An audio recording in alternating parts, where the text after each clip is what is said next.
অমাবস্যার ঘুটঘুটে অন্ধকার ভেদ করে জঙ্গলের নির্দিষ্ট একটা অংশে জ্বলে উঠল হলদেটে আগুনের ক্ষিপ্র শিখা।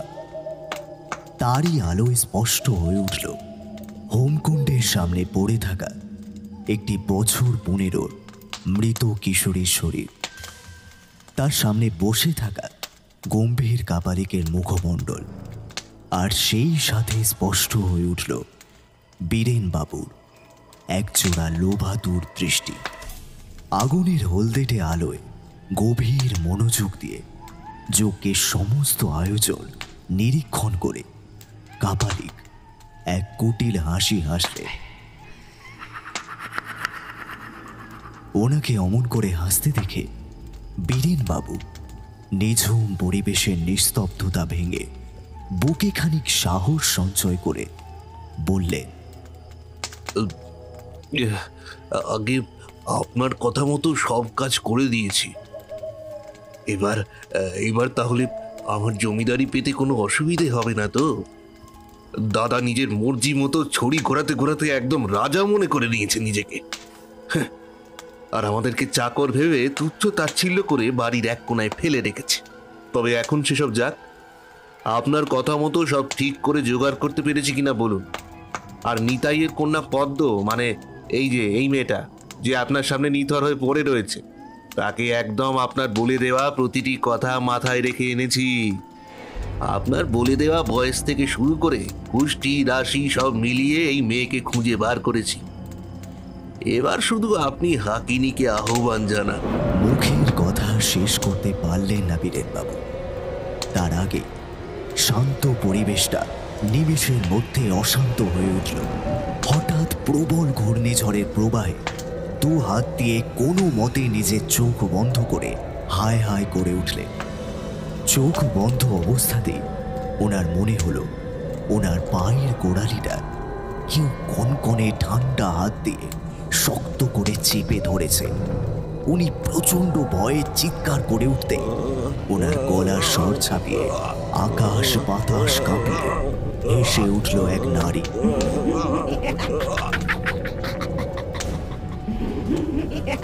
সেই হাসির রেশ ছড়িয়ে পড়ল গোটা নিস্তব্ধ জঙ্গলের মধ্যে। কয়েকটা ঘুমন্ত বন্য প্রাণীর ঘুমের ব্যাঘাত ঘটল বোধহয় সেই হাসির শব্দে আর ঝোড়ো হাওয়ার দাপটে। বীরেনবাবু নিজেও হাসির শব্দে কেঁপে ওঠে। নিজের ছটপটানি কমিয়ে দিয়ে স্থির হয়ে দাঁড়িয়ে পড়লেন। ভীত কম্পিত অবস্থাতে কোনো রকমে চোখ খুলে সামনের দিকে তাকাতেই আঁতকে উঠলেন উনি। ওনার স্থির দৃষ্টি আগুনের সামনে বসে থাকা কাপালিক আর ওনার কাঁধের উপর ভর দিয়ে দাঁড়িয়ে থাকা কিছুক্ষণের আগে সেই নিথর কিশোরীটির দিকে, যে কিশোরীটিকে উনি নিজের হাতে হত্যা করে এখানে নিয়ে এসেছিলেন। সেই মেয়েটিকে চোখের সামনে দাঁড়িয়ে থাকতে দেখে ওনার পা দুটো সামান্য কেঁপে উঠল।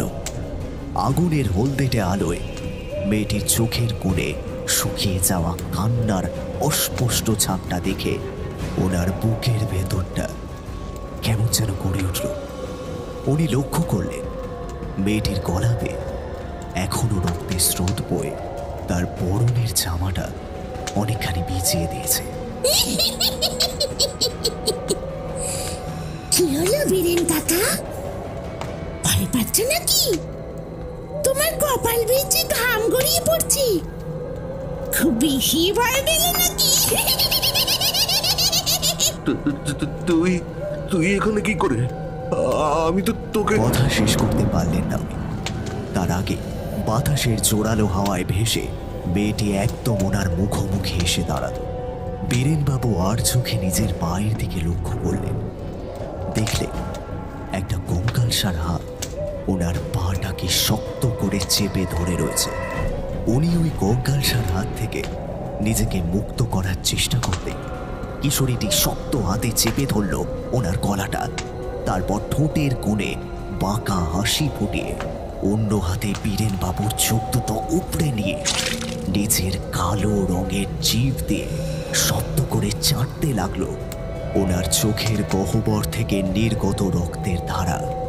বীরেনবাবু অতি কষ্টে চিৎকার করার চেষ্টা করলেও অস্পষ্ট গোঙানি ছাড়া আর কোনো শব্দ বের হলো না ওনার মুখ দিয়ে। এক অসহ্য যন্ত্রণায় ওনার শরীরটা ধীরে ধীরে নুইয়ে পড়তে লাগলো মাটিতে। কি হলো? চুপ করে বসে রইলি যে? নিজের হাত কেটে রক্তদান কর হোমের মধ্যে। তোর রক্ত ছাড়া এই আয়োজন যে বৃথা। কাপালিকের গম্ভীর কণ্ঠস্বরে চমকে উঠে বীরেনবাবু এদিক ওদিক তাকিয়ে হতভম্ব হয়ে গেলেন। কোথায় ঝড়, কোথায় সে মেয়ে? সবই তো আগের অবস্থায় রয়েছে। কাপালিক বাবা নিষ্ঠার সাথে পুজো এগিয়ে নিয়ে চলেছেন, তার মাঝে উনি কিসব দৃশ্য দেখলেন সেটা ভেবে উনি খানিক অবাক হলেন। তার সাথে খানিক হাসিও পেল ওনার। মরা মানুষ জ্যান্ত হয়ে যে ওনার ঘাড় মটকাবে না এটা উনি ভালো করেই জানেন। তাছাড়া এই পৈশাচিক যজ্ঞ তো ওনার উন্নতির জন্যই করা হচ্ছে, তাই এতে যে ওনার ক্ষতি হবে না সেটা উনি জানেন। কি হলো? কথা কানে যাচ্ছে না তোর? যজ্ঞের মাঝে এভাবে সময় নষ্ট করলে তোরই বিপদ। কাপালিকের কথায় বীরেনবাবুর ভাবনায় ছেদ পড়ল। সঙ্গে সঙ্গে উনি ভীত আর লজ্জিত হয়ে বললেন, না না, সময় নষ্ট করছি না। বলুন না, কোথায় রক্ত দিতে হবে? এই যজ্ঞের আগুনেই তো। কাপালিক মাথা নেড়ে সম্মতি জানালেন। বীরেনবাবু আর দেরি না করে কাপালিকের হাত থেকে ধারালো খুঁটটা নিয়ে নিজের ডান হাতে সেটা চালিয়ে দিতেই যন্ত্রণায় সামান্য কোকিয়ে উঠলেন। সেই সাথে কয়েক ফোঁটা রক্তের বিন্দু গড়িয়ে পড়ল জ্বলন্ত আগুনের মধ্যে। সাথে সাথে বীরেনবাবু লক্ষ্য করলেন মৃত পদ্মের শরীরটা যেন নড়ে উঠল। তবে সেদিকে বিশেষ নজর না দিয়ে উনি কাপালিকের উদ্দেশ্যে বললেন, আর রক্ত লাগবে? আরো অনেক রক্ত লাগবে।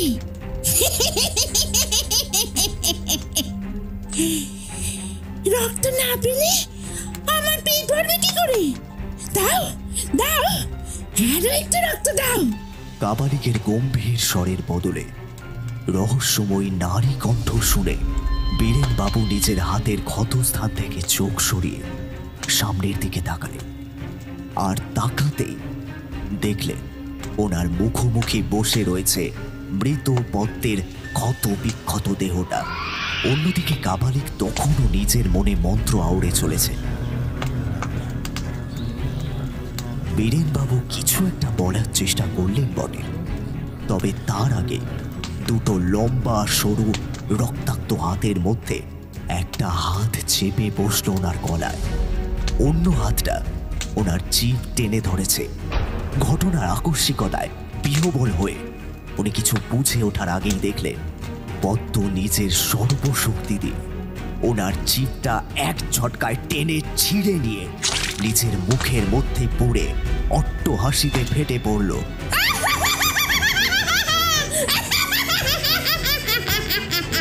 অসহ্য যন্ত্রণায় উনি ছটপট করে উঠে নিজেকে ছাড়ানোর চেষ্টা করলেন, তবে মৃত মানুষের শক্তির কাছে হার মানতেই হলো ওনাকে। উনি দেখলেন কাপালিক তখনও চোখ বুজে মন্ত্র বয়ে চলেছে।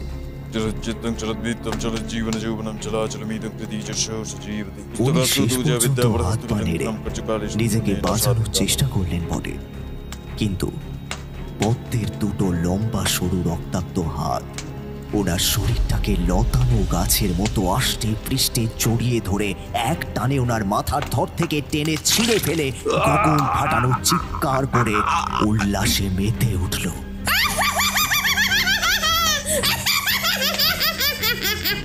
তারপর প্রচন্ড আক্রোশে ওনার মুন্ডুটা ছুঁড়ে দিল আগুনের হোমকুণ্ডে।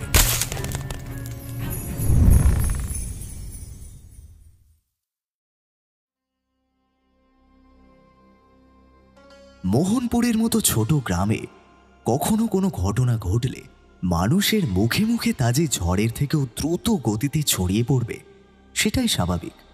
তার উপর কোনো দিন আনা দিন খাওয়া মানুষ যদি রাতারাতি গ্রামের সবচেয়ে ধনী মানুষে পরিণত হয়, তাহলে মানুষের কৌতূহলের পারদ যে আকাশ ছোবে সেটা আর বলার অপেক্ষা রাখে না।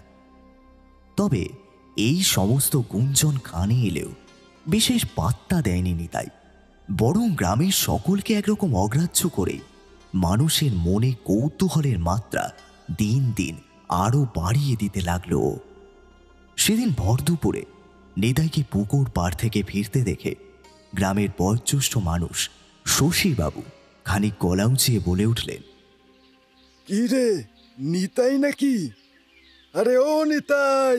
নিতাই নিজের মনে হন্তদন্ত হয়ে বাড়ির পানে হাঁটছিল। হঠাৎ বৃদ্ধ শশীবাবুর ডাকে থমকে দাঁড়ালো। তারপর পেছন ফিরে তাকাতে দেখল শশীবাবু লাঠিতে ভর দিয়ে ওর দিকেই আসছে।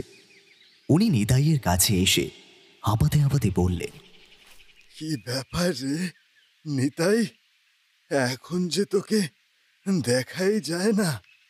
বলি, রাতারাতি বড় লোক হয়ে গিয়ে কি আমাদের আর মানুষ বলে ভাবিসনি? এ বাবা কাকা, তুমি এসব কি বলছো বলো দেখিনি। তুমি তো ছোট থেকে আমায় দেখছো, তোমার মনে হয় আমার ভাবনা চিন্তা এরকম? পেটে বিদ্যে না থাকলেও মনুষ্যত্ব বোধটুকু আছে আমার মধ্যে। হ্যাঁ বাবা, তা আমি জানি, কিন্তু তুই যা করেছিস সেই নিয়ে তো পুরো গ্রামের মানুষের মনে এক রাস কৌতূহল সৃষ্টি হয়েছে রে। বলি, কোথা থেকে এত টাকা পেলি যে একেবারে পাকা বাড়ি তৈরি করেছিস? এবারে তো চাষবাস তেমন হয়নি তাহলে? নিতাই মুচকি হেসে বলল, তুমি তো জানো কাকা, আমার পূর্বপুরুষেরা এই গ্রামের জমিদার ছিলেন। হ্যাঁ, কিন্তু সে তো বহু বছর আগের কথা। নয় নয় করে 100 বছর হতে চলল সেই জমিদারি অবসান ঘটেছে। তাও আবার সর্বস্ব হারিয়ে দেউলিয়া হয়ে পথে বসেছিল তোর পূর্বপুরুষরা। আর কোনো গুপ্ত ধনও ছিল না বলেই তো জানি। আর তাছাড়া যদি কিছু থেকেও থাকে, এতগুলো বছর পর সেগুলো খুঁজে পাওয়া তো অসম্ভব। কারণ সেই জমিদার বাড়ি তো ভূমিকম্পে একেবারে মাটির নিচে চাপা পড়ে কোন অতলে হারিয়ে গেছে তার ঠিক নেই। তোমায় কে বললো কাকা গুপ্তধন পেয়ে বড়লোক হয়েছি আমি? আসলে আমার পূর্বপুরুষদের আশীর্বাদের হাত আমার মাথায় রয়েছে, তাদের কৃপাতেই আমার হাল ফিরেছে, এর বেশি কিছু না। ও, কিন্তু তোর বাড়ি থেকে মাঝরাতে যে কান্নার আওয়াজ ভেসে আসে, সেটা কার নিতাই? তোর মেয়ের? তোর বউ আর মেয়েকে এখন দেখাও যায় না। ওরা আর পুকুর পাড়েও আসে না নাকি? কথাটা শোনা মাত্র নিতাইয়ের মুখটা নিমিষের মধ্যে কেমন যেন ফ্যাকাশে হয়ে গেল। তবে দ্রুত নিজেকে সামলে নিয়ে বলল, আসলে মেয়েটার শরীরটা কদিন থেকে বড্ড খারাপ। রাত হলেই ওর মাথার যন্ত্রণাটা একটু বেশি মাথা ঝাড়া দিয়ে উঠছে, সেই কারণেই রাতে মাঝে মাঝে কেঁদে ওঠে। আর বউটা তো ভোরের দিকেই সব কাজ সেরে নেয়, তাই আর বিকেলে খুব একটা বেরোয় না। না, দুপুর গড়িয়ে বিকেল হতে চললো, আমি বরং আসি। আমার বউটা আর মেয়েটা না খেয়ে আমার জন্য বসে রয়েছে। আসি, হ্যাঁ। নিতাই আর কিছু বলার সুযোগ না দিয়ে হনহন করে লাল মাটির পথ ধরে এগিয়ে গেল নিজের বাড়ির দিকে। সেদিকে তাকিয়ে শশীবাবুর ভ্রুটা আপনা থেকেই কুঁচকে গেল। কাকা, ও কাকা, ও শশী কাকা। কে কে কে? ও রমেন, বলো। নিতাইয়ের সাথে কথা বলতে দেখলাম তোমায়। কি বলছিল ও তোমায়? কি আর বলবে, বলছিল ওর পূর্বপুরুষের আশীর্বাদের কারণে নাকি ওর হাল ফিরেছে। আর তুমি সেটা বিশ্বাস করে নিলে? না না, বিশ্বাস করিনি। তবে ও যে কোনো ভুল কাজ করতে পারে সেটাও আমি বিশ্বাস করতে পারি না। সে তো আমারও হয় না। ও, তুমি জানো কাল কি হয়েছে? কি হয়েছে? তালপুকুরে আবার একটা মুন্ড কাটা দেহ পাওয়া গেছে কাল। কাল তো তুমি ছিলে না, তাই হয়তো জানো না। কি বিভৎস শরীর! এবারে তো আবার সেই মৃত শরীরের ওপর কি সব নকশা টকশা আঁকা ছিল। হ্যাঁ, কাল রাতে মেয়ের বাড়ি গিয়েছিলাম বটে, তবে আবার সেই একই ঘটনা। এই নিয়ে 1 মাসে 2টো মৃতদেহ পাওয়া গেল। কি যে হচ্ছে কি জানি। যে লোকগুলোর দেহ পাওয়া গেছে তারা তো এই গ্রামের নয়। বলি, সবাই কি মরার জন্য এখানে আমাদের গ্রামটাই পেয়েছে নাকি? শুধু তাই নয় গো কাকা, কদিন ধরে নিতাইকেও রাত বিরেতে গ্রামের জঙ্গলের ওদিকে ঘুরতে দেখেছে অনেকজন। মাঝরাতে ওর বাড়ি থেকে কোনো কোনো এক মেয়েকে তালপুকুরের দিকে যেতেও দেখেছে। তুমি যাই বলো না কেন কাকা, আমার মনটা না বড় কু গাইছে। মনে হচ্ছে কোনো অমঙ্গল নেমে আসবে। তাছাড়া তালদিঘির পাশে ওই জঙ্গলের ধারে যেখানে আগে জমিদার বাড়ি ছিল না, যেটা এখন মাটির নিচে চাপা পড়ে গেছে, সেখানেও নাকি 2টো কাকবিড়ালের মরা দেহ আর কিছু পোড়া ছাই পাওয়া গেছে জানো। আমার মনে হয় ওখানে বসে কেউ তন্ত্রমন্ত্র করে আমাদের গ্রামের ক্ষতি করতে চাইছে। আমারও মনটা বড় কু গাইছে রে। তবে চিন্তা করিস না, স্বয়ং শম্ভু আছেন আমাদের সাথে। উনি সব ঠিক করে দেবেন। তাই যেন হয় কাকা।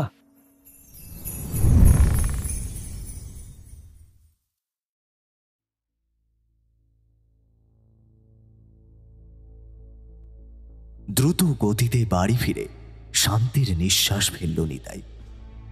এখন আর বাইরের মানুষজনের সাথে কথা বলতে ভালো লাগে না ওর।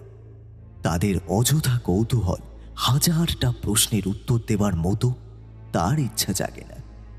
যখন 2 মুঠো খাবার জন্য মানুষের কাছে হাত পাতত, তখন লোকে ওকে গাল মন্দ করত। আর এখন যখন একটু সুখের মুখ দেখা শুরু করেছে, তখনও সেই একই জিনিস। নিতাই এসব ভাবতে ভাবতে একবার নিজের পাকা একতলা বাড়িটার দিকে তাকালো।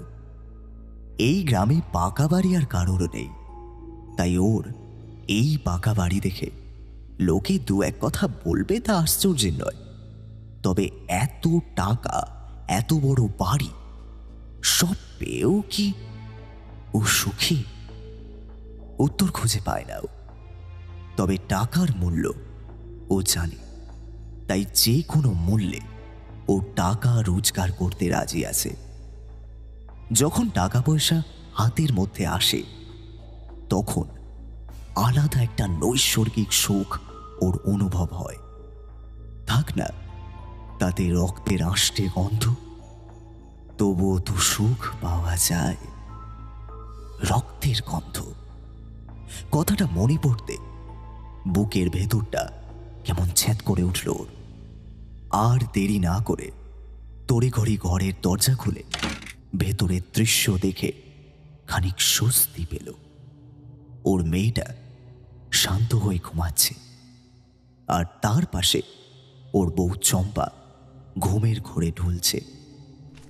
নিতাই একদম ধীর পায়ে এগিয়ে গিয়ে দাঁড়ালো ওদের কাছে।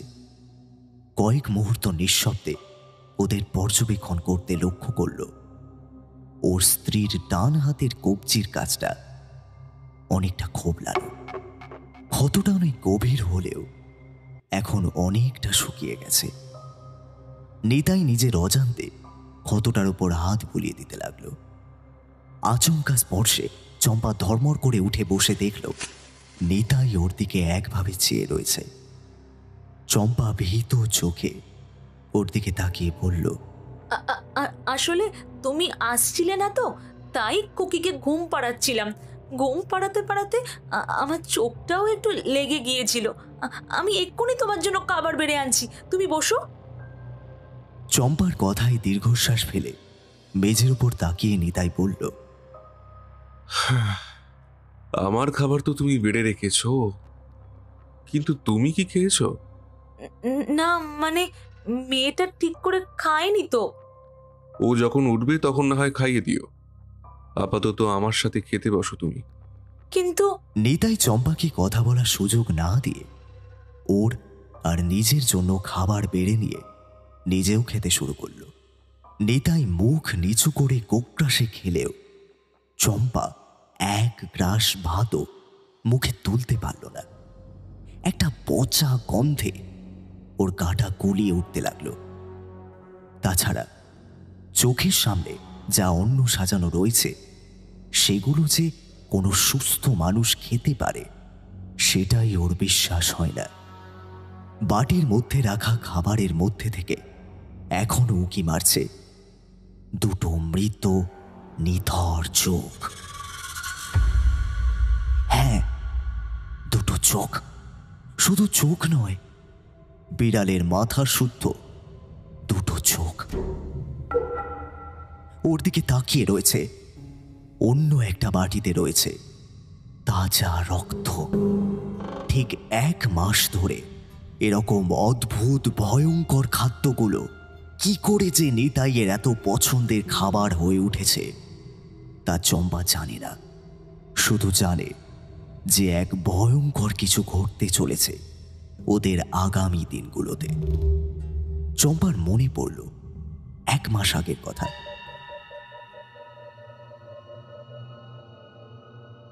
সেদিন সন্ধ্যে থেকে আকাশ মুখ করেছিল।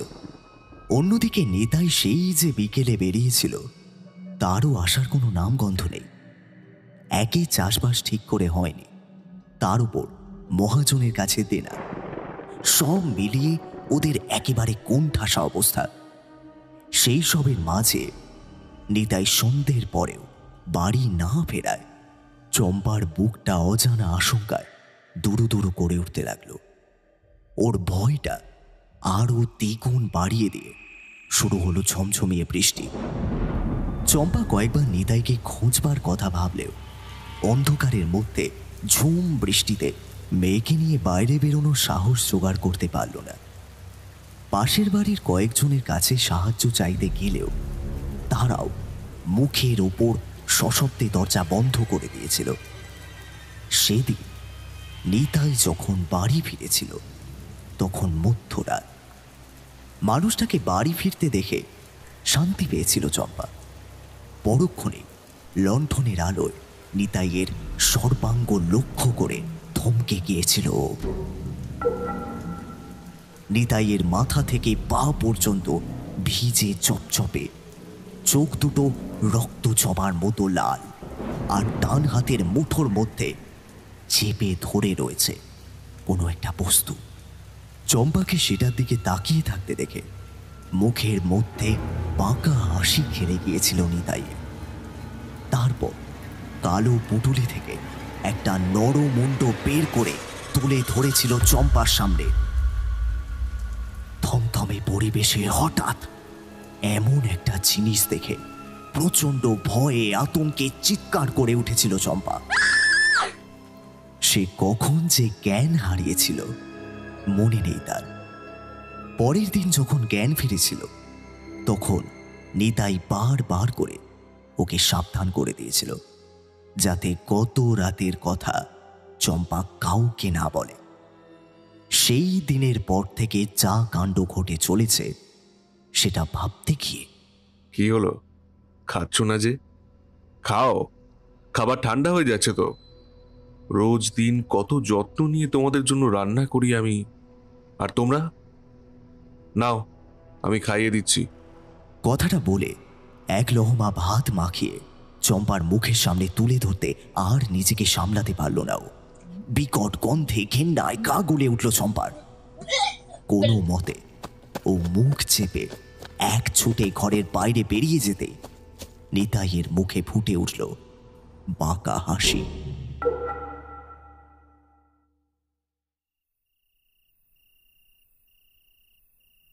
গভীর রাতে ঘুমের মধ্যে কেমন একটা অস্বস্তি অনুভব করতে লাগলো চাঁদবাবু। ওনার মনে হলো দুটো হাত শরীরের আনাচে কানাচে অত্যন্ত কোমল ভাবে তাকে ছুঁয়ে যাচ্ছে। প্রথমে ব্যাপারটায় বেশ আরাম বোধ করলেও ঘুমের রেশটা হালকা হতে বুকের ভেতরটা ধক করে উঠল। চোখ খুলে তাকাতে নিকষ অন্ধকার ছাড়া আর কিছুই ঠাউর করতে পারলেন না তিনি। আর ঠিক তখনই মৃদু হাসির শব্দ ভেসে এলো ঘরের এক কোণ থেকে।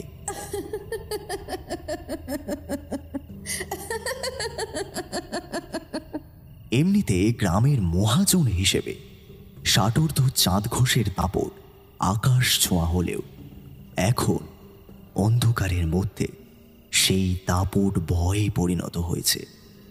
ওনার মনে হলো হাসির শব্দটা একটু একটু করে ওনার দিকে এগিয়ে আসছে। হাসির শব্দ যত কাছে এগিয়ে আসতে লাগলো ততই ওনার হাত পা ঠান্ডা হবার সাথে সাথে শরীরের কাঁপুনিও বাড়তে লাগলো। বন্ধ ঘরের মধ্যে ওনার মনে হলো দমটা এক্ষুনি আটকে যাবে।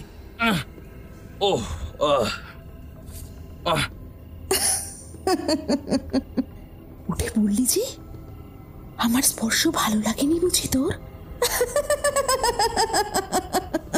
আবারও নারী কণ্ঠে কথাগুলো শুনে চাঁদবাবু ঢোক গিলে কাঁপা কাঁপা গলায় বললে, কে ঘরে কে ঢুকেছে? দেখো তো, তুমি চোর ডাকাত যেই হও না কেন চলে যাও বলছি, নইলে তোমায় একবার ধরতে পারলে না তোমার অবস্থা একদম একদম কাহিল করে দেব। কাহিল অবস্থা? কথাটা বলে হাসতে লাগলো নারীটি। তারপরে ঘরের মধ্যে চলে উঠল এক টুকরো হলুদ আলো। সেই আলোয় চাঁদবাবু দেখলেন একটা নারী অবয়ব একদম ওনার বিছানার পাশে দাঁড়িয়ে রয়েছে। চুলগুলো একদম মুখের উপর পড়ে থাকার কারণে মেয়েটি যে কে তা স্পষ্ট করে ঠাউর করতে পারলেন না তিনি। হ্যাঁ, এখনো বলছি, ভালোই ভালোই বলে দাও, কে কে কে তুমি? কে? বলতে হবে কেন? এই তো তোর চোখের সামনে দাঁড়িয়ে রয়েছি, দেখ আমায়, চেয়ে দেখ ভালো করে। চাঁদবাবু ভীত চোখে সেদিকে ভালো করে তাকাতে দেখলেন একজন অষ্টাদশী নারী লাজুক মুখে দাঁড়িয়ে রয়েছে। মুহূর্তের মধ্যে ওনার মধ্যে থেকে সমস্ত ভয় নিমেষের মধ্যে শান্ত হয়ে গিয়ে একটা অন্যরকম অনুভূতি সারা শরীর জুড়ে ছড়িয়ে পড়ল। এখনো আমায় চলে যেতে বলবি? চাঁদবাবু মাথা নেড়ে না বললেন। নারী অবয়বটা ধীরে ধীরে ওনার দিকে এগিয়ে এসে ওনার শরীরের ওপর আধিপত্য বিস্তার করতে লাগলো। ওর দুটো হাত চাঁদবাবুর সারা শরীরের প্রতিটা অঙ্গ অত্যন্ত কোমল ভাবে ছুঁয়ে দিতে লাগলো। চাঁদবাবু চোখ বন্ধ করে অনুভব করতে লাগলেন সেই স্পর্শ। আমি জানি না তুমি কে, কিন্তু তুমি আর আমায় ছেড়ে যেও না। চাঁদবাবুর ধীর গলায় বলা কথাগুলো শুনে আবারও হেসে উঠল নারীটি। বেশ, তবে চোখ খুলে দেখ আমায়। মন্ত্রমুগ্ধের মতো চোখ দুটো খুলে সামনের দিকে তাকাতে এতক্ষণে সমস্ত ভালো লাগার রেশ কেটে গিয়ে আবারও শীতল শিহরণ ঝাঁকিয়ে বসল চাঁদবাবুর সারা শরীর জুড়ে।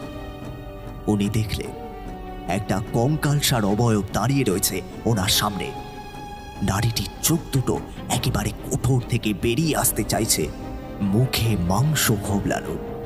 চাঁদবাবু চিৎকার করার চেষ্টা করলেন, তবে মুখ দিয়ে গোঙানির শব্দ ছাড়া আর কিছুই বের হলো না। অন্যদিকে নারীটি তখন ওনার শরীরের উপর উঠে বসেছে। চাঁদবাবু অনুভব করলেন দুটো হাত ওনার শরীরটাকে শক্ত বাঁধনে আবদ্ধ করে তুলেছে। ছেড়ে দাও, ছেড়ে দাও আমায়, আমি তো তোমার কোনো ক্ষতি করিনি। অপর দিক থেকে কোনো উত্তর এলো না। উনি দেখলেন বিকৃত দেহের নারীটি তার সরু সরু হাতের ধারালো নখগুলো একবার ওনার চোখের সামনে তুলে ধরে নিমেষের মধ্যে ঢুকিয়ে দিল ওনার পেটের মধ্যে। প্রবল যন্ত্রণায় কাঁকিয়ে উঠলেন উনি।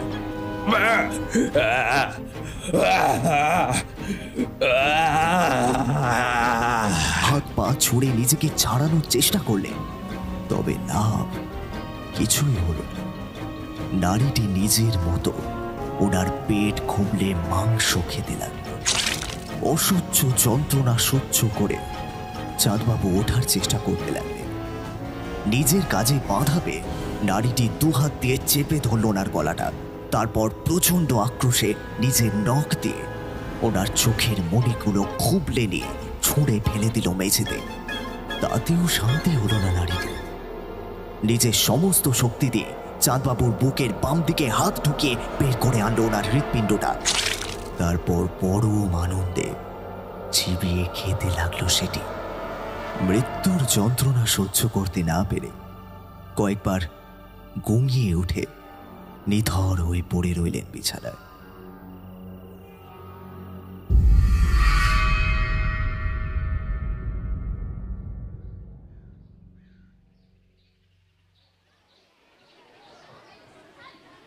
পরের দিন সকাল হতে না হতেই চাঁদবাবুর বাড়ির বাইরে গ্রামের লোকজন ভিড় করে দাঁড়িয়েছে। সকলের কৌতূহলী ভীত দৃষ্টি চাঁদবাবুর ভয়ঙ্কর ক্ষতবিক্ষত শরীরটার উপর। সকলে চাপা গলায় নিজেদের মধ্যে কথা বললেও কথার মধ্যে যে চাপা ভয় লুকিয়ে রয়েছে সেটা তাদের মুখভঙ্গি দেখেই বোঝা যাচ্ছে। সকলের সাথে ভিড় ঠেলে শশীবাবু এগিয়ে গিয়ে দেখলেন চাঁদবাবুর ক্ষতবিক্ষত দেহটা। সেই সাথে দেখলেন ওনার মৃত শরীরের এক জায়গায় ছোট্ট করে একটা নকশা আঁকা। আরও একটু কাছে গিয়ে সেটা দেখে আরও বেশি চমকে উঠলেন তিনি। জীবনে বাইরে বাইরে ঘুরে বেড়ানোর কারণে এই নকশার কথা উনি কিছুটা হলেও জানেন।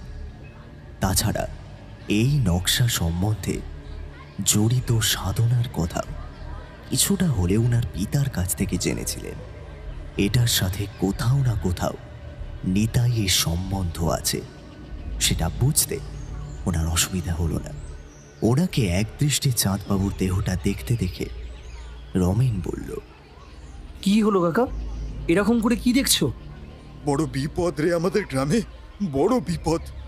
না বুঝে ও যে আগুন নিয়ে খেলা শুরু করেছে, এবার যে মৃত্যু নিশ্চিত। শশীবাবুর অসংলগ্ন কথাবার্তা বুঝতে না পেরে রমেন বলল, কি বলছো তুমি এসব? আমি তো কিছুই বুঝতে পারছি না।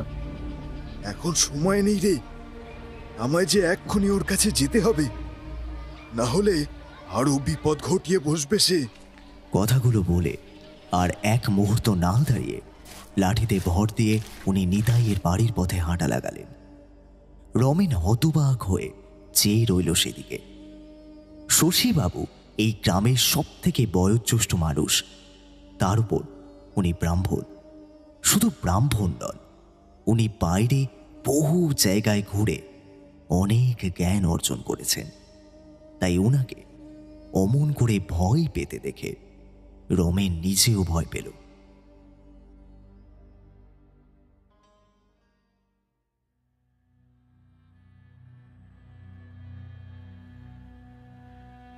শশীবাবু নিতাইয়ের বাড়িতে পৌঁছাতে দেখলেন চম্পা বাড়ির দাওয়ায় বসে মেয়েকে খাওয়াচ্ছে।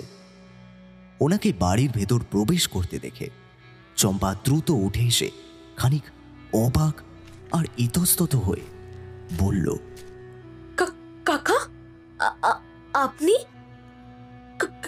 কিন্তু ও তো এখন বাড়িতে নেই। কোথায় গেছে নিতাই? আর তোমার শরীরের এ কি হাল হয়েছে মা?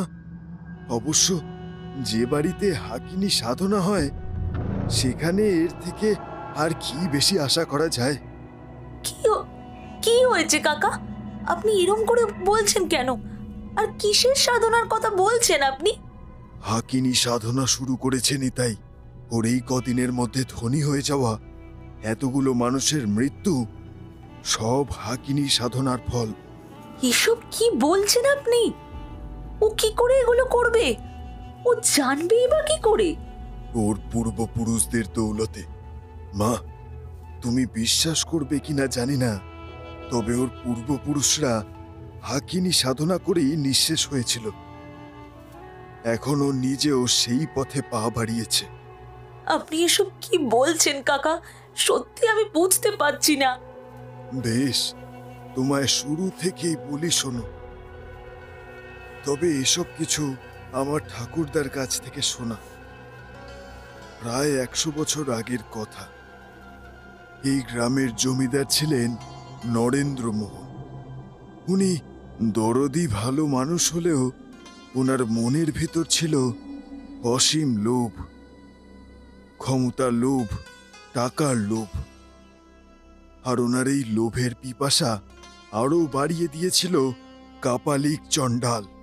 উনি নরেন্দ্রমোহন বাবুকে শিষ্য করে নিজের শক্তি প্রদান করেছিলেন। সেই শক্তির জোরে কম সময়ে অনেক অর্থবান করে তুলেছিলেন ওনাকে, সাথে আরও অনেক বিদ্যায় পারদর্শী করেছিলেন। কিন্তু বিপত্তি বাঁধল অন্য জায়গায়। উনি অর্থের লোভে এতটাই মশগুল হয়ে পড়েছিলেন যে বাকি মানুষদের সম্মান করাটুকু প্রয়োজন মনে করেননি। লোকের সাথে দুর্ব্যবহার, এমনকি নিজের ভাইয়ের প্রতি অনাচার করেছিলেন। ওনার ভাই বীরেন বাবুও দাদার প্রতি ক্রুদ্ধ হয়ে প্রতিশোধ নেওয়ার জন্য সেই একই কপালিকের কাছে সাহায্য নিতে গিয়েছিলেন, আর তাতেই নিজের মৃত্যু ডেকে এনেছিলেন উনি। কপালিকের বলা কথা অনুযায়ী উনি গ্রামের একটি মেয়েকে হত্যা করে নিয়ে এসেছিলেন। তারপর যজ্ঞের আগুনে রক্ত দিয়ে নিজের মৃত্যু ডেকে আনেন। আসলে যারা হাকিনী সাধনা করেন, হাকিনী তাদের বলা প্রতিটি কথা অক্ষরে অক্ষরে পালন করে। বিশেষ করে হাকিনীকে যদি কোনো মানুষকে হত্যা করার কথা বলা হয় এবং শেষ পর্যন্ত যদি হাকিনী সেই ব্যক্তিকে হত্যা করতে পারে, তাহলে হাকিনী আজ্ঞাকারীকে হত্যা করে। এ সাধনা বড় ভয়ঙ্কর। একটা ভুল ত্রুটি হলে জীবন শেষ হতে এক মুহূর্তও লাগে না। আপনি তো বললেন ওর পূর্বপুরুষরা মারা গিয়েছিল, তাহলে ও কি করে এসব সাধনার কথা জানতে পারলো? সে তার পূর্বপুরুষদের আশীর্বাদের কথা বলছিল আমায়। আজ বুঝতে পারছি কোন আশীর্বাদ সে পেয়েছে। সে যে হাকিনী সাধনা শুরু করেছে তা আমি ভালোই বুঝতে পারছি। এই যে তোমার ঘরে রক্তের আষ্টে গন্ধ, অদ্ভুত একটা অস্বস্তি, সবই তার প্রমাণ দিচ্ছে। তাছাড়া রোজ রাতে তোমাদের বাড়ি থেকে যে নারীর উচ্চ স্বরে কান্না হাসির শব্দ ভেসে আসে, তোমাদের বাড়ি থেকে মধ্যরাতে যে একটা নারী বের হয়, সেটা তো তুমি বা তোমার মেয়ে নও। তোমরা হলে গ্রামের লোক ঠিক চিনতে পারত। আর তাছাড়া নিতাই রাত দুপুর ঘুরে বেড়ায়। এগুলো কিন্তু কোনোটাই স্বাভাবিক নয়। দেখো মা, তুমি যদি কিছু জেনে থাকো তাহলে আমায় বলো, যাতে সময় থাকতে থাকতে আমরা সবাই মিলে কিছু করতে পারি। ওনার কথায় কান্নায় ভেঙে পড়ল চম্পা। তারপর ধীরে ধীরে 1 মাস আগের সেই সন্ধ্যের ভয়ঙ্কর ঘটনার কথা বলতে লাগলো ওনাকে। আপনি ব্রাহ্মণ, আপনাকে মিথ্যে বলে লাভ নেই। সেদিনের পর থেকে ও পশু পাখির রক্ত থেকে শুরু করে তাদের মাংস পর্যন্ত কাঁচা চিবিয়ে খায়। আর ওর এই পরিবর্তনের পর থেকেই আমার মেয়েটা না অসুস্থ হয়ে পড়লো। ও আমাদের বাড়ির বাইরে বেরোতে দেয় না। আমি নিজেও অনেকবার ওর থেকে এসব কি করে হয়েছে জানতে চেয়েছি, কিন্তু উত্তর পাইনি। শুধু পেছনের দিকে তাকিয়ে আচমকা কথা থেমে গেল চম্পার। মুখে ফুটে উঠল একরাশ ভয়। শশীবাবু ব্যাপারটা বোঝার জন্য পেছন ফিরে তাকাতে যাবেন, এমন সময় মাথায় প্রচন্ড জোর আঘাত পেয়ে কয়েক মুহূর্ত নিজের অনুভূতি অনুভব করতে পারলেন না। তারপর অসহ্য যন্ত্রণায় কুঁকড়ে গিয়ে জ্ঞান হারিয়ে লুটিয়ে পড়লেন মাটিতে।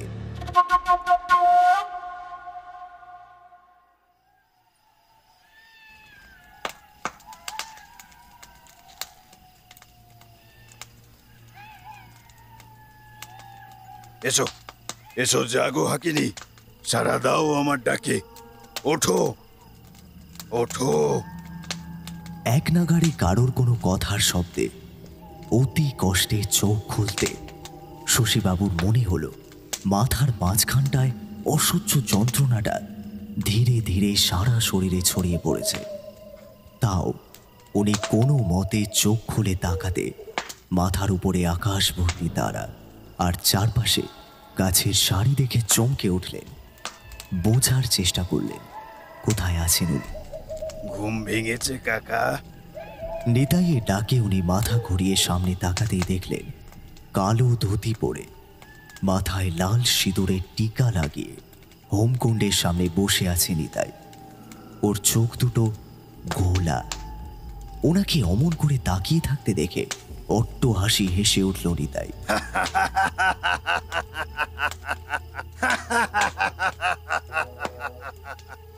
সকালে শশীবাবুকে ওর বাড়ির দিকে যেতে দেখে সন্দেহ হয়েছিল নিতাইয়ের। তবে শশীবাবু ঠিক কি করতে চাইছেন সেটা দেখার জন্য কোনো বাধা দেননি ও। তারপর ওদের বাড়িতে প্রবেশ করার পর থেকে চম্পা আর শশীবাবুর সমস্ত কথা শুনতে শুনতে ওরও মনে পড়ে যাচ্ছিল 1 মাস আগে সেই বৃষ্টি বাদলার দিনের কথা। সেদিন সকালে মহাজন চাঁদবাবু এসে হাজির হয়েছিলেন ওর বাড়িতে ওনার ধারের টাকা ফিরিয়ে নিয়ে যাওয়ার জন্য। তবে সেই টাকা ফেরত দিতে না পারার কারণে অকথ্য গালিগালাজ সহ ওর গালে দুটো চড় মেরেছিলেন। নিজের স্ত্রী সন্তানের সামনে নিতাই চুপ করে সহ্য করেছিল সেই অপমান, কিন্তু তাতেও শান্ত হয়নি চাঁদবাবু। অসভ্যভাবে ওর স্ত্রী আর কন্যার দিকে নোংরা ইশারা করে ধার মেটানোর কথা বলতে নিতাই আর সহ্য করতে না পেরে দুঘা বসিয়ে দিয়েছিলেন। হঠাৎ করে নিতাইয়ের অমন রুদ্র রূপ দেখে সেদিন উনি দাঁড়াননি বটে, তবে টাকার জন্য হুমকি দিয়ে গিয়েছিলেন। সেদিন টাকার জন্য কন্যা আর বউকে অপদস্থ হতে দেখে লজ্জায় অপমানে বাড়ি থেকে বেরিয়ে গিয়েছিল। ভেবেছিল নিজেকে শেষ করে দেবে, তাই তো তালপুকুরের পাশে জঙ্গলের দিকে রওনা দিয়েছিল, সেখানেই গলায় ফাঁস দিয়ে ঝুলে পড়বে বলে। তবে তার আগে অদ্ভুতভাবে কোথা থেকে সেই বৃদ্ধ এসে বাঁচিয়ে নিল ওকে। তারপর উনি তো সেই নরমুণ্ড আর শালপাতায় লেখা সেই মন্ত্রখানি তুলে দিয়েছিল ওকে। ওনার জন্যই তো আজ নিজের প্রতিশোধ নিতে পেরেছে ও। ওর পূর্বপুরুষ নরেন্দ্র মোহনের জন্যই এত কিছু করতে পারল। নিতাই, তুই কি করছিস এসব? আমাকে এখানে নিয়ে এসেছিস কেন? কেন কেন তুই তো সবার আসন্ন বিপদের কথা ভেবে একেবারে আমার বাড়ি পর্যন্ত চলে গিয়েছিলি। তাই তোর অতিথি সেবা করব বলে তোকে এখানে নিয়ে এসেছি। নিজেকে খুব বড় বীর মনে করছিস তাই না? আজই তোর সমস্ত বীরত্ব আমি শেষ করব। নিতাইকে এমন করে কথা বলতে দেখে থমকালেন উনি। নিতাই আর যাই হোক কোনোদিনও এভাবে কথা বলতে পারে না। ওনার এই ভাবনার মাঝে নিতাই হেসে চিৎকার করে বলল, ঠিকই ভেবেছিস, আমি নিতাই নই, আমি নরেন্দ্র মোহন। তুই তো আমার জমিদার বংশের অনেক ইতিহাস জানিস, তবে এটা জানিস আমি প্রথম হাকিনীর সাধনা শুরু করেছিলাম নিজের শক্তি বৃদ্ধি করার জন্য, অর্থ বৃদ্ধি করার জন্য। কিন্তু সে যে বহুকাল আগের কথা। তাছাড়া জমিদার বংশ যে শেষ হয়ে গেছিল, কিন্তু ওই বাড়ির একটি মেয়ে কেবল বেঁচে গিয়েছিল, কারণ সে বিয়ের পর তার স্বামী গৃহে ছিল। কিন্তু সেও যে অনেক কাল আগে দেহত্যাগ করেছে। আর নিতাই, ও কি করে এই হাকিনী সাধনার কথা জানলো? ওকে আমি জানিয়েছি। এতগুলো দিন ধরে আমি ওরই অপেক্ষা করছিলাম। আমার অতৃপ্ত আত্মা ওরই অপেক্ষায় বসেছিল। আমার বংশের এমন সুলক্ষণ উত্তরাধিকারী না পেলে যে আমি কিছুতেই আমার অসমাপ্ত সাধনা পূরণ করতে পারতাম না। নিতাই ওর দেহে আমার আত্মাকে স্থান দিয়েছে, সাধনা করার সুযোগ দিয়েছে, আর আমি ওকে অপমানের বদলা নেওয়ার সুযোগ দিয়েছি, ওকে অর্থে ভরিয়ে দিয়েছি। কিন্তু আপনি কেন, মানে কিসের জন্য? এতগুলো বছর আগে যা ঘটে গেছে। মূর্খ, জানিস না হাকিনী সাধনা সঠিকভাবে পূরণ না করলে মানুষ মরেও শান্তি পায় না। তাই তো এতগুলো দিন ধরে আমি ওই নির্দিষ্ট দিনটার জন্য অপেক্ষা করে গেছি। আমার ভাইয়ের একটা ভুল পদক্ষেপ আমাদের বংশ শেষ করে দিয়েছিল। আমায় শেষ করার জন্য হাকিনীকে আহ্বান জানিয়েছিল সে, কিন্তু ওর ক্রিয়ায় ত্রুটি থাকার কারণে নিজের সাথে সাথে আমাদেরও শেষ করে দিয়েছিল ও। তবে আজ নিতাই আবার আমাকে সেই সুযোগ করে দিল। তাহলে গ্রামে যে 3টে মৃত্যু, সেটা নিতাইয়ের আদেশেই হাকিনী হত্যা করেছে। ওরা নিতাইয়ের ওপর যে অন্যায় করেছে তারই সাজা পেয়েছে। আর তুই যে ওর গোপন কথা জেনে গিয়েছিস, তাই তোকেও এবার বিদায় নিতে হবে। কথাগুলো বলে নিতাইয়ের দেহে ভর করে থাকা নরেন্দ্র মোহনের আত্মা, চালের সরা, রক্তভর্তি বাটি, সিঁদুর, বেড়ালের কাটা মাথা, এক সত্য মৃত নবজাতক আর সার ভর্তি তরল মাদক গুছিয়ে নিয়ে হোমকুণ্ডে আগুন জ্বালিয়ে বিড়বিড় করে মন্ত্র পড়তে শুরু করল।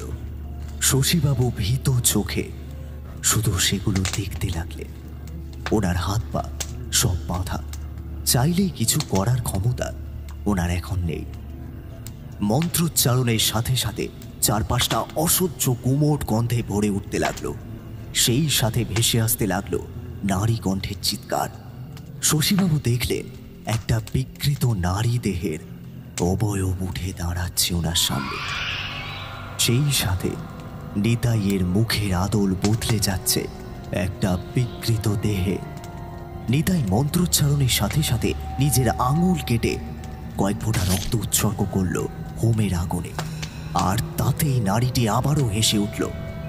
শশীবাবু দেখলেন এলো চুলে ক্ষতবিক্ষত বিকৃত দেহী নারীটি ক্রমশ বড় হতে হতে ওর দিকে এগিয়ে আসছে। শশীবাবু আবারও নিজেকে ছাড়ানোর চেষ্টা করলেন বটে, তবে সুযোগ পেলেন না। তার আগেই নারীটি ঝাঁপিয়ে পড়ল ওনার উপরে।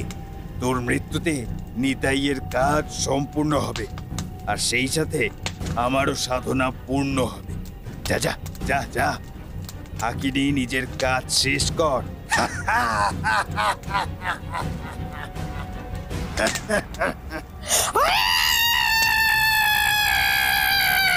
ওর কথা শেষ হতে হাকিনী ঝাঁপিয়ে পড়ে চিড়ে খেতে লাগলো শশীবাবুর দেহের মাংস।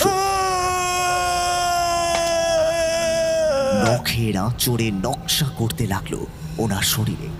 শশীবাবু চিৎকার করে উঠলেও সেই চিৎকার কারোর কান অব্দি পৌঁছালো না।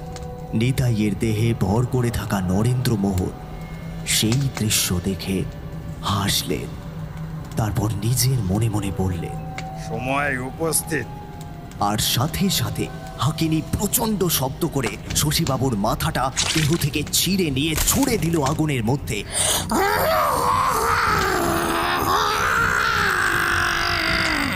ফট ফট শব্দ করে পড়তে লাগলো মুন্ডুটা। অন্যদিকে শশীবাবুর বাকি দেহটা চিবিয়ে খেতে লাগলো হাকিনী। নিতাই সেই দিকে তাকিয়ে মুচকি হাসলো, সেই সাথে অনুভব করলো ওর দেহটা কেমন হালকা হয়ে আসছে। কেউ যেন ওর শরীরের ওপর ভার হালকা করে দূরে সরে দাঁড়ালো। পরক্ষণে সে দেখল সেই হাকিনী এগিয়ে আসছে ওর দিকে। নিতাই চোখ খুলে রাখার আপ্রাণ চেষ্টা করল বটে, তবে তার আগেই দেখল হাকিনী একদম ওর মুখোমুখি এসে বসেছে। তার ঘোলাটে চোখ ওর দিকে স্থির। নিতাই নিজের সব শক্তি একত্রিত করে কিছু বলার চেষ্টা করল, তবে তার আগেই দেখল সেদিনের বৃদ্ধটি মানে নরেন্দ্র মোহন ক্রূর হাসি মুখে দূরে দাঁড়িয়ে রয়েছে। হাকিনী একবার ওই বৃদ্ধ নরেন্দ্র মোহনের দিকে তাকিয়ে সজোরে চেপে ধরল নিতাইয়ের গলাটা। নিতাই বাধা দেওয়ার চেষ্টা করলো, কিন্তু কাজ হলো না। নিতাইকে হাকিনীর হাতে ছটপট করতে দেখে, অবশেষে নিথর হয়ে মাটিতে লুটিয়ে পড়তে দেখে অট্ট হাসিতে ফেটে পড়ল নরেন্দ্র মোহনের আত্মা।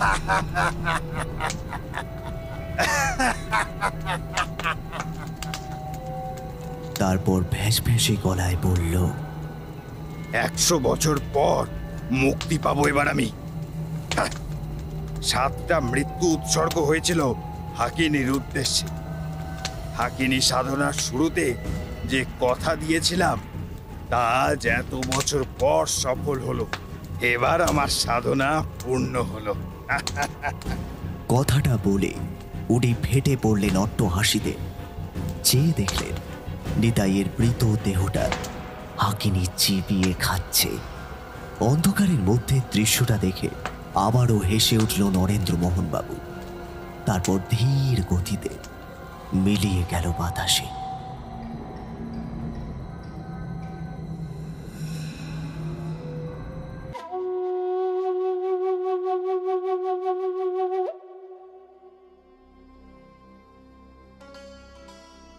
শুনছিলেন লেখক ইশিকা হাজরার কলমে হাকিনির বিভীষিকা। গল্পটি কেমন লাগলো কমেন্টে জানাতে ভুলবেন না কিন্তু। যদি গল্পটি ভালো লেগে থাকে চ্যানেলটি সাবস্ক্রাইব করবেন। আমরা ফিরছি আগামী সপ্তাহে আরও একটি নতুন গল্প নিয়ে। সবাই ভালো থাকবেন।